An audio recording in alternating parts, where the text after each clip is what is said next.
Welcome to the show, everyone. Welcome, Turbo Knights, Turbo Ethorians, I believe you mentioned. We're gonna Ethereans? we're gonna have to come up with a central one. Eventually, we will come up with that. But again, welcome to the show. We're gonna get to the nitty-gritty on this. We are gonna talk a pixel above the rest, a series that we decided to do maybe once a month. I don't know what the duration is between these videos. Once whenever we feel like it. I guess so, yeah, or once when we don't have something to talk about. That we're gonna go through each retro system and pick out maybe our personal favorites of what we think are the best looking games of that particular platform's generation, time, period, something. So first off, we decided to kick it off with Nintendo. Like, I think it's the most appropriate. More specifically, the NES, because really, guys, are we gonna dive back to the Atari? Are those really good graphics? I don't think so. How many of us actually even played them? Yeah, right. Outside of Pong. Yeah, I mean, yeah, that and bowling, but good lord, like, you just, all right, maybe people have that nostalgic, but no, it doesn't work like that. So I want to go ahead and start kicking it off. Like, I'm going to go over a game, and I will maybe like inquire on some of the things as maybe why you think it's good and how it stacks up against other games, and does it really still hold up today? We're all gonna vote about it because maybe your perspective is skewed from other people's. So hopefully everyone has a good opinion. So I'm gonna go ahead and kick it off with you, Mike. I will go ahead and you picked out Battletoads. I thought that was very interesting. Quick note: is this a fun game or was it shitty?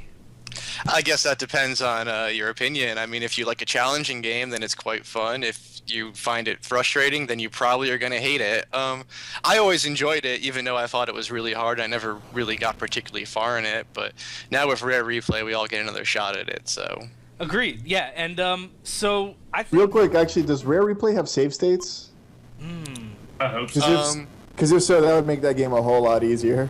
It would. I don't know if it has save states. I played the arcade Battletoads on it. It's the only game I really played, and it gives you kind of infinite continues on that. So that's a plus. I was able to beat it, but in reality, it cost me like $20 if I actually did that in the arcade. And I think that's the one plus about it. But like, really, what captivated you about the game graphically? I think it's a great looking game, but like I think the backgrounds are very it's kind of muddy a little bit. I don't know. What do you think? Well, actually, if you look at the NES version compared side by side with the Genesis version, obviously the Genesis one looks better, it has better texturing, but the NES one's not that far off. And particularly what really grabs me is the graphics that they used in the NES version really enhanced the gameplay. So the level where you're dropping down on the ropes, that's about how they use the graphics in the game. And in the final level, not the final, but one of the final levels, you're climbing up a tower and it's spinning around. And for the NES, that was mind-blowing at the time. That's something that was really more popular graphically on the Super Nintendo and the Genesis, and they were able to work that in. So what really grabs me is just how they worked the graphical ability of the NES. This came out towards the end of its life cycle, so they were really pounding away at it into the gameplay. What really gets me is I'm wondering, because I'm interested, is this the first one for the NES? Because wasn't there other other successors? I'm interested as to why you picked that one as opposed to let's say, or maybe I might be wrong. Maybe I'm skipping a generation, Battletoads versus Double Dragon. Fluffin' Double Dragon, yeah. Wasn't that on the NES too, or was that a Super NES joint? I think that might have been a Super Nintendo game. Oh, whoops. Well, let me roll it back then. I'll take that all back. I guess, can you stack it against the competition? I guess its competition would be Double Dragon then. Well, I think also its competition would be the Genesis version. I mean, just like how nowadays when you get a game that comes out at the end of a life cycle and you get kind of the PS4 and the PS3 version, yes, the PS4 version looks better, but the last gen console still has to hold up some, and I think that one really does kind of hold up pretty close if you look at them side by side. Mm-hmm. Well, that's really strange.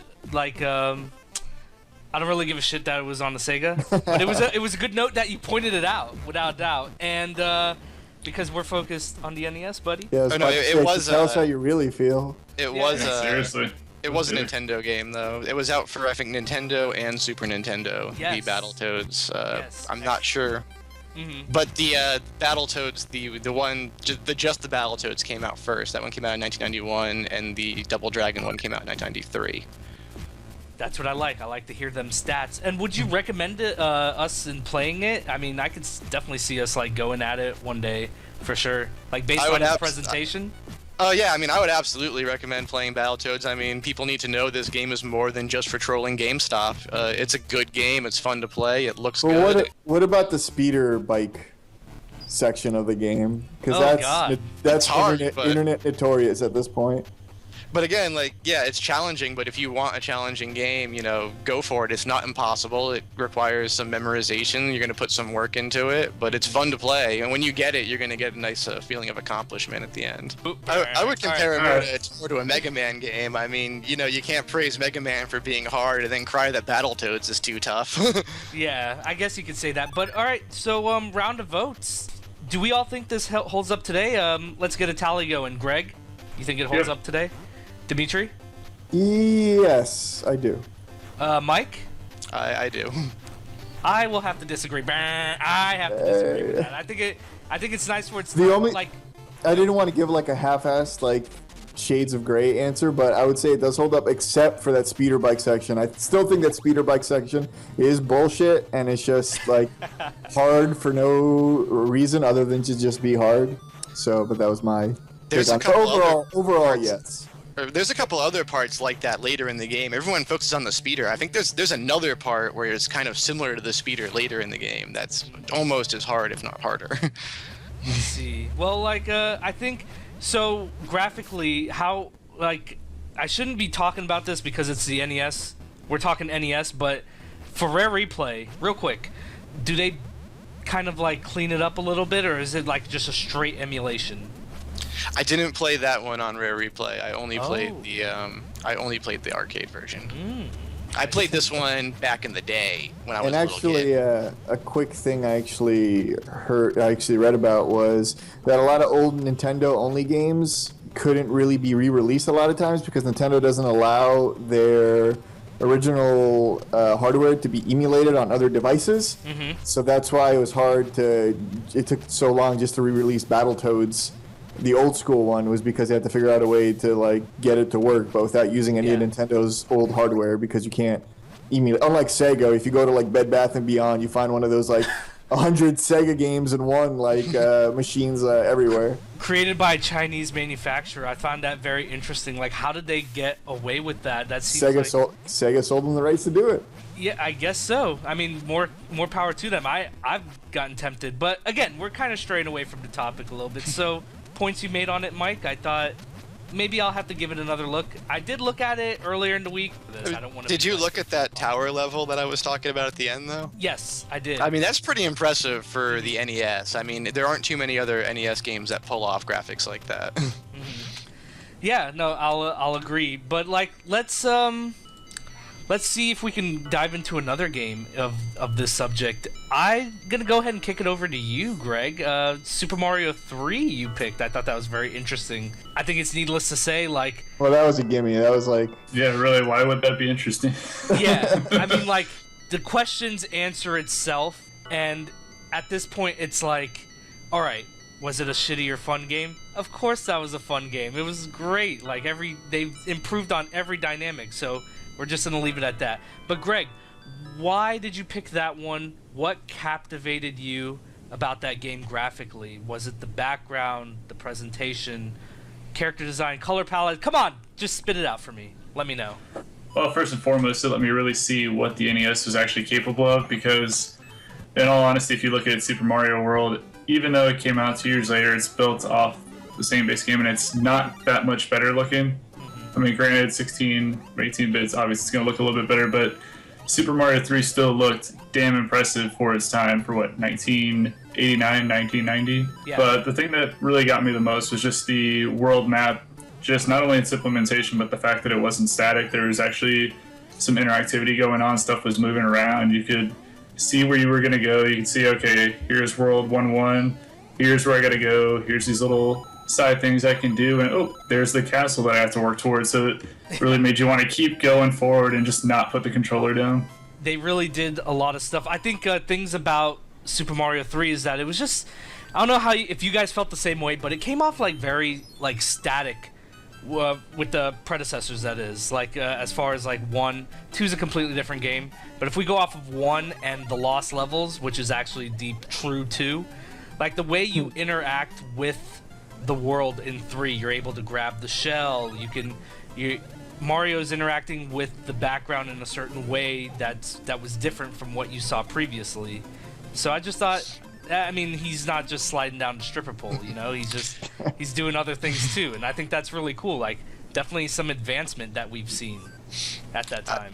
I also felt like, in some ways, Mario 3 set the standard for Mario art and world design and color palettes more so than the first Mario, like, going forward. Like, Greg touched on it a little bit, like, the blocks and the pastels, and, you know, they had those more of the rounded blocks, you know, that you would jump on that had the pastel colors, and that's really kind of defined it, I think, more than the original Mario. Mm-hmm. Real quick shout out. Let's go around the room real quick. Get a couple recommendations from the chat. Duck Hunt, does it hold up? Yes or no? Just a quick yes or no. No, Duck because Hunt. you can't use it on anything but an old school tube television. But it's not about the actual gameplay. I think the person is referring to the graphics itself. And if you do, see, there's a thing about the bit generation where if you have it stylized a certain way, it really can hold up itself. Like, I think I'm gonna have to go with yes on that one. It's timeless. I mean, all right, Greg, I understand the issue with trying to play the game now, but we're not talking about playing. We're talking about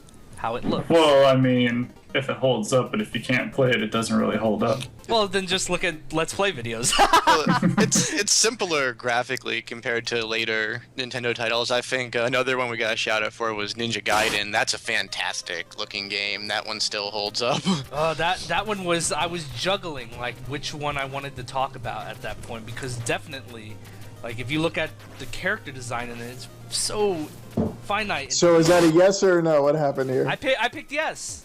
Well, we talked about Duck Hunt, right? Yeah, you didn't get a chance to go to me, so Oh, I didn't. and it's no. What did you think of Duck Hunt? No. Game number 2, Ninja Gaiden. Yes or no? Yes, absolutely. Mike, Ninja Gaiden. Yes. Greg? Yeah. Yes. All right. That was just a quick aside there. Yes. Right. Yeah. No for Duck Hunt. Yes for Ninja Gaiden. Oh man, where's this Duck Hunt hate coming from, man? You're baffling me with this. But you know, speaking of dogs, I mean, there's no other dog I've seen from our list than sorry, Dimitri, Total Rad. Like, really? I think. Wow, way to take my thunder, like, completely stolen. Yeah, I was gonna have a big reveal. Yeah, man, totally rad. That game holds up. All right. Because a lot of people remember, like, obviously Mega Man. That was the more popular of the, like, kill somebody, take their power type games. But this one, you start off with all your powers, and then on top of that, the enemies and the music was just as good as Mega Man. It's just that they never made another one. It was just, they were just trying to ride off the success of Mega Man, and I don't think they really had plans to develop it as like a franchise or anything. But yeah, that game is legit. I did check it out, and it looked okay when it played. Did you see some of the bosses though? Some of the bosses looked really cool, like Mohawk, like pink-haired looking dudes. I caught a glimmer, but I didn't take a good look. I should probably take a better look at it. But I mean, from what you're telling me, it sounds like it was a fun game. I mean, but what? All right, this is what I want answered, because I am just blown. Like, how to?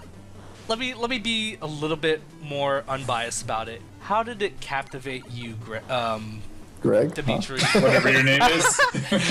Yeah, well, number one, you start off the game with all the powers, which is a plus. And But I mean, then like, how did it capture you graphically?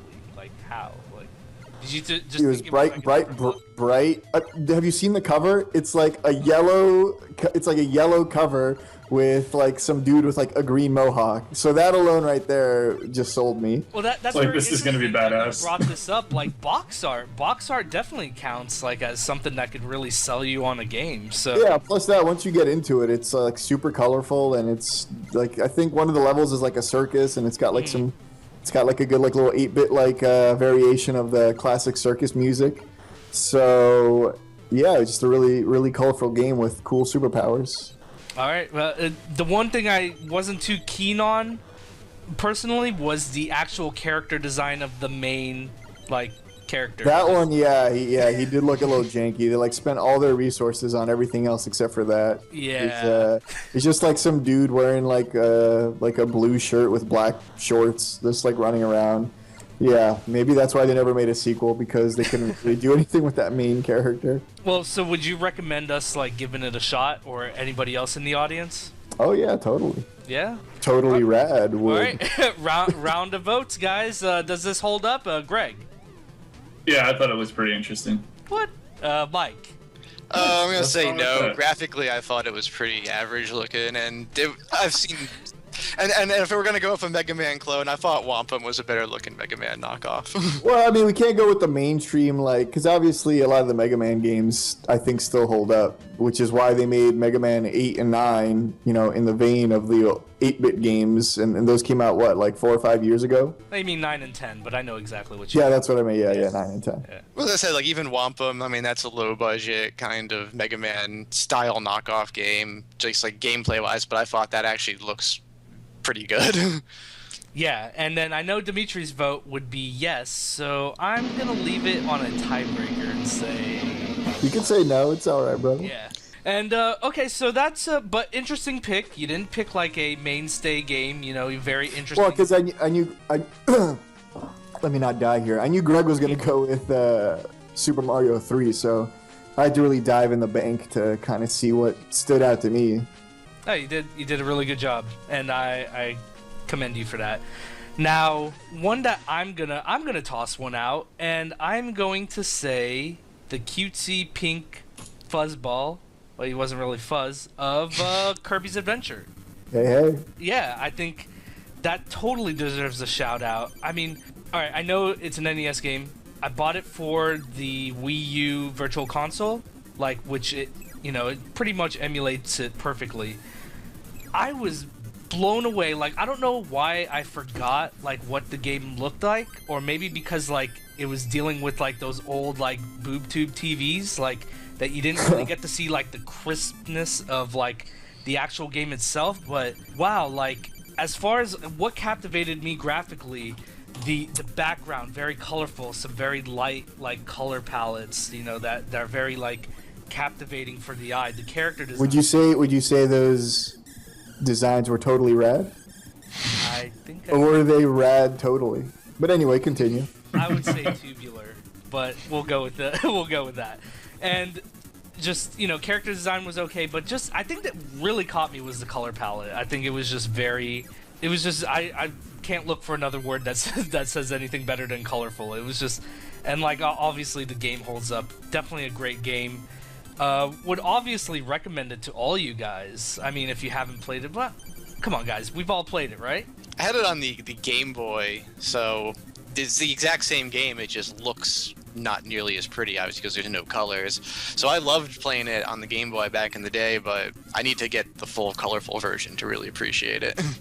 Yeah. Oh yeah, for sure. I mean, I think that and Canvas Curse is one of the best Kirby games, and just those mini games alone make Kirby's Adventure, like the claw game and like the Western like shoot game, where you gotta like draw at the right time. I think that game definitely holds up. Yeah, it does. And then but to get the true experience, go back to the original. And so on that note, guys, we're gonna do like a round of votes for this one. So, Greg, does it hold up today? If we're just going on graphics, yeah, it does. Dimitri. Yes, I would go actually number one as far as the games we've discussed. Number one, Kirby's Adventure. Number two, Mario, Super Mario Bros. 3. All right, Mike. I would go yes. I think it definitely holds up. I think it's unanimous, guys. I'll give it an astounding yes myself, of course. So, I mean, why would I pick it? I mean, it's already automatic, right? Give it a yes. Yes. Of course. Also, if I could digress really quick, Sure. Two games that looked good to me but were absolute dog shit was number one, the original Teenage Mutant Ninja Turtles, because it was a Turtles game for the NES, so I was all in, and it actually didn't look that bad. Like even the side-scrolling levels like looked somewhat Ninja Turtle-y. The overworld was like riding around the Turtles van. Like, Yeah. it wasn't bad, but everything else was just dog shit about it. And then number 2, actually, I got really excited about Who Framed Roger Rabbit, which was another man. dog shit game that I liked the way it looked, but everything else about it was just all kinds of wrong. That Turtles game was glitchy as hell too. Tons of slowdown, tons of clipping. Oh man. Yeah, I mean, like as far as performance-wise, it wasn't there, but they had their heart in the right place as far as like what they were trying to accomplish with minimal work. Well, I'm pretty sure that Turtles game is kind of a Mario 2-est port of a different game, like a game that was out in Japan, and they just kind of ported it and threw in Ninja Turtle characters. Excellent. Now we're gonna wrap it up with one more. And I think this one will be going to you, Mike, because I think this is a little bit more of a gem that people are not too aware of. So I want to make a mention of Little Samson. I mean, if you want to talk about a game that's really pushed... Well, I'm going to go ahead and let you tell me, Mike. Like, what did you find so graphically captivating about it? Well, the thing that really stands out in Little Samson is just the movement of all the characters on screen. That's the first thing. I mean, the way Little Samson jumps, and he's got this little spin move. It's really fluid. All the enemies just have really fluid, nice motions and animation. And also is the boss design. It was brought up earlier, like bosses. That has some of the best looking bosses on the NES. There's a dragon one that just looks fantastic, and they actually the people who made that were a bunch of guys who left Capcom,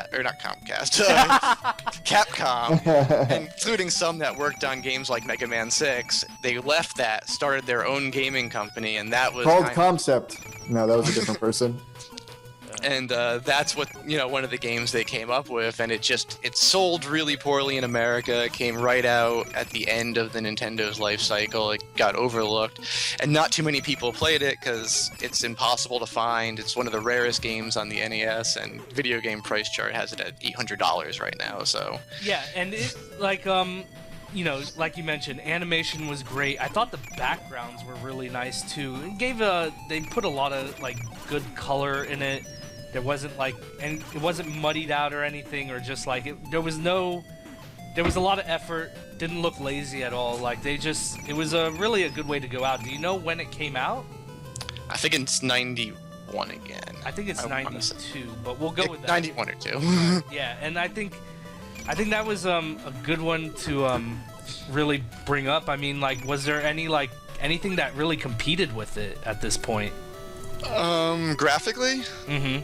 I think that's probably one of the ones that kind of peaked for the Nintendo's graphics. These were guys who knew how to push the hardware to its limit, and they pushed it there, and it did come out in 92. Mm-hmm.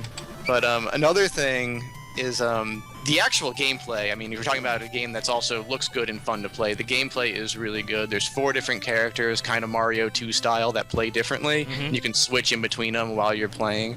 The one knock I would give the game would be in the music department. Yeah. Each character has its own set music. So whoever you're playing as, that's the only music you hear. It does not change for the entire game. Very interesting. And by all that wealth of information that you've given us, I mean, I guess that pretty much says that you would recommend us to play it. If you can find it. You can always find it through emulator. Well, that's the only way I played it, and that's the only way you're going to, because you're probably not going to find a physical copy unless you're willing to empty your bank account, and there's no virtual console download for it, or not like I would recommend that or condone it or anything. But anyhow, I got one more quick shout out that I want to give that I just remembered. G.I. Joe: The Atlantis Factor. That game still holds up, and I'm being 100% serious. Yeah, seriously, that graphics on that were great. Wasn't it like a it was almost like a space area, right? Or was it a side scroller? No, it was a side scroller. Okay. Plus, you get to be Snake Eyes, and who doesn't like to be Snake Eyes? Oh, without a doubt. And would you say that the graphics were faithful to the cartoon? Oh yeah, for sure. Right. Yeah. For sure. That's good. That's good to hear. But plus, also when your G.I. Joe got injured, he wouldn't die. He would get wounded. Mm-hmm. Try to keep it PG friendly. Gotta keep it PG, yeah, without a doubt. You can't be traumatizing the little kids. But if they can't deal with it, they'll have to deal with our round of votes on Lil Samson. Round of vote, guys. I think it holds up. I think it's one of the better games today. Dimitri, yes or no? Rare and yes. All right, Greg. Yep. Mike. Yep, definitely. And I'll have to agree with it too. This episode was too damn positive. I mean, like, nobody was disagreeing on shit, but we can't really pick dog shit because we're looking for the best of the best. So we tallied up Total Rad, not really. We totaled up Battletoads, Super Mario. Mine was 3, the only stinker. and little Samson. So like, which one's the best of the best, guys? I think we're gonna have to go with Super Mario 3 on this one. No, don't. I'm sorry. I already told you Kirby's Adventure was #1. Yes, I agree. I'm actually going to agree with Dimitri. I think Kirby's was the best looking of all the ones mentioned. I think it's better than Mario 3. I Strongly like to hear disagree. that. That is pretty sweet. Greg, you would disagree. And on that note, folks, we're going to go ahead and wrap up the show. So go ahead and like this video, comment, let us know your best looking NES games in your opinion. Also subscribe to Turbo Ether. Check out GamersLife.guru. Check out the Turbo Ether Facebook. Go ahead and like that. And folks, I think we'll continue on with these videos. I think we had a healthy discussion about it. I had a lot of fun with it, didn't you guys? Yep. And also for Absolutely. the people in the chat, stick around for the bonus segment. Yes, indeed. So, on that note, folks, we're going to go ahead and end it off right here. Stay tuned for another series. I'm actually heading off to PAX next week, or this weekend, and we'll have a discussion on that. So, take care, and may the Triforce be with you.